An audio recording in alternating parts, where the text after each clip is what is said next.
Сәлеметсіздер ме, құрметті студенттер? Менің аты жөнім Қанапина Сауле Ғалымбекқызы. Мен филология ғылымдарының кандидаты, қазақ тілі мен әдебиеті кафедрасының доцентімін. Сіздерге антонимдердің стильдік қызметі тақырыбында дәріс оқимын. Пән қазақ тілінің лексикологиясы. Сабақтың мақсаты: қазақ тіліндегі антоним сөздер туралы түсінік беру, антонимдердің қазақ тіл білімінде зерттелуіне тоқталып, ғылыми еңбектерге шолу жасау, антонимдердің контекстік қызметіне тоқталу. Мағыналары бір-біріне қарама-қарсы айтылатын сөздердің жүйелі тобы антонимдік парадигманы құрайды. Антоним гректің анти, онима ат сөздерінен шыққан. Мысалы, адалдық пен арамдық, азаттық пен құлдық, азап пен рахат. Белгілі ойшыл Гегель қарама-қайшылық әлемді қозғаушы, кез келген қозғалыстың, өмірдің түп тамыры. Қандай да бір нәрседе қарама-қайшылық болғанда ғана ол қозғалады, импульсқа, іс-әрекетке ие болады. Әр нәрсе өзінде қарама-қайшылық болғандықтан ғана өмір сүреді деген. Қазақ тіл білімінде антонимдерді алғаш арнайы зерттеп, сөздік құрастырған ғалым Мусин былай деп жазады: антонимдік жұптың сыңарлары қарама-қарсылықты мәні жағынан безбеннің екі басындай бір-біріне тепе-тең болуы керек. Егер олардың бірі мағына қарама-қарсылығы жағынан сәл төмен, не сәл жоғары болса, онда олар антоним бола алмайды. Қуану, шаттану, мерейлену, мәз болу синонимдік қатардағы сөздердің кез келгені қайғыру сөзіне антоним бола алмайды. Тек қуану, қайғыру жұбы ғана бір-біріне семалық жағынан қарама-қарсы болып, парадигмалық қатар құрай алады. Мусин қарама-қарсылық пен қайшылық ұғымдарының мәнін ашып, қайшылықты ұғымдардың тіліміздегі болымсыздық категориясы арқылы таңбаланатынын, яғни ма-ме, сыз-сіз емес сөздерінің категориясын көрсеткен. Қарама-қарсы ұғымдардың антонимияға сәйкес келетінін жазады. Осы пікірді қолдай отырып, кей оқулықтарда туынды антонимдер ретінде келтірілетін сіз тұлғалы сөздердің бәрін ұйқысыз, көліксіз, білімсіз, ақылсыз антонимдік жұп құрайтын сыңарлар ретінде тануға болады. Өйткені түбірі бір туынды сөздердің ішкі терең мағыналы құрылымы қарама-қарсылық туғыза алмайды. Себебі екіншілік мағынасында семалық қайшылық болғанымен, олардың негізі ортақ болғандықтан, ортақ сема мен өзек семаның бірлігі сақталады. Ұйқылы ұйқысыз, білімді білімсіз, көлікті көліксіз сөздері бір-бірімен болымсыздық қатынаста тұрады. Ұйқылы сөзінің ұйқысызға, білімдінің білімсізге антонимдік қатынаста бола алмауының екінші себебі олар семантикалық өрісте жататын түбірлес сөздер. Антонимдердің қарама-қарсылығы тілдегі асимметриялық құбылыс ретінде танылады. Яғни, олардың мағыналық құрылымындағы семалардың кез келгені бір-біріне жақын, мәндес бола алмайды. Бұл туралы Апресян былай дейді: асимметричность – универсальное свойство антонимов деп жазады. Тіл білімінде антонимдердің табиғаты құрылымдық, семантикалық және қолданыстық ерекшеліктеріне қарай сипатталады. Құрылымдық ерекшелігіне байланысты олар бір түбірлес және әр түбірлі болып бөлінеді. Бір түбірлес антонимдер бір түбірге сөз тудырушы жұрнақтардың жалғануы негізінде екіншілік мағынаның пайда болуы арқылы жасалады. Көбінесе етістіктің етіс тұлғасы арқылы келеді. Үйрену, үйрету, қыру, қырылу. Әр түбірлі антонимдер әр түрлі түбірдің негізінде жасалады. Мысалы, үзу, жалғау, ұшу, қону, ескі, жаңа. Семантикалық ерекшеліктеріне байланысты антонимдер контрарлы, контрадикторлы, векторлы болып бөлінеді. Дат ғалымы Луи Элмслев антонимдерді осылай бөледі: қарсы мәнді, контрарлы, латынның контра, қарсы сөзінен алынған, әрі олардың арасында аралық, орта топтарда болуы ықтимал. Мысалы, қарт, кәрі, суық, жылы, ыстық. Контрадикторлы антонимдер латынның толықтырушы деген сөзінен алынған. аралық сипат оларда болмайды, бір-бірі толықтырып тұрады. Мысалы, өмір, өлім, ақиқат, жалған, жат жер, туған жер. Векторлық антонимдер лексикалық бірліктердің векторлық қарама-қарсылығы белгіленеді.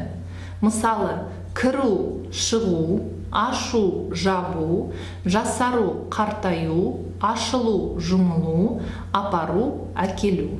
Ғалым Жұмабекова Трубецкойдың ізімен антонимдік бірліктерді оппозициялық қатынасына қарай сатылы, градуалды, қос мүшелі, привативті, тепе-тең, мағыналы, эквивалентті деп бөледі. Сатылы антонимдер заттар мен құбылыстардың қарама-қарсылығын көрсетеді. Мысалы, үлкен, орташа, кіші, басы, ортасы, аяғы. Қос мүшелі антонимдерде негізгі семада бірінің қасиетін екіншісі жоққа шығарады. Мұнда аралық ұғым болмайды. Мысалы, бар, жоқ, ақ, қара, жақсы, жаман. Тепе-тең мағыналы табиғи қарама-қайшылықты көрсетеді. Мысалы, кіру, шығу, қуану, ренжу, қыс, жаз, асты, үсті. Профессор Болғанбаев қазақ тілінің лексикологиясы атты оқу құралында антонимдерді мынадай түрлерге бөледі. Профессор Болғанбаев антонимдерді сөз табына қатысты бөліп жіктеп мынадай классификация жасайды. Сын есімдерге тән антонимдер ауыр, жеңіл, кең, тар, ыстық, суық. Етістікке тән антонимдер татуластыру, араздастыру, елдестіру, жауластыру. Зат есімге тән антонимдер өтірік, шын, алғыс, қарғыс, бақ, сор, өмір, өлім. Үстеуге қатысты антонимдер ерте, кеш, ілгері, кейін, жоғары, төмен. Есімдікке қатысты антонимдер анау, мынау, әне, міне.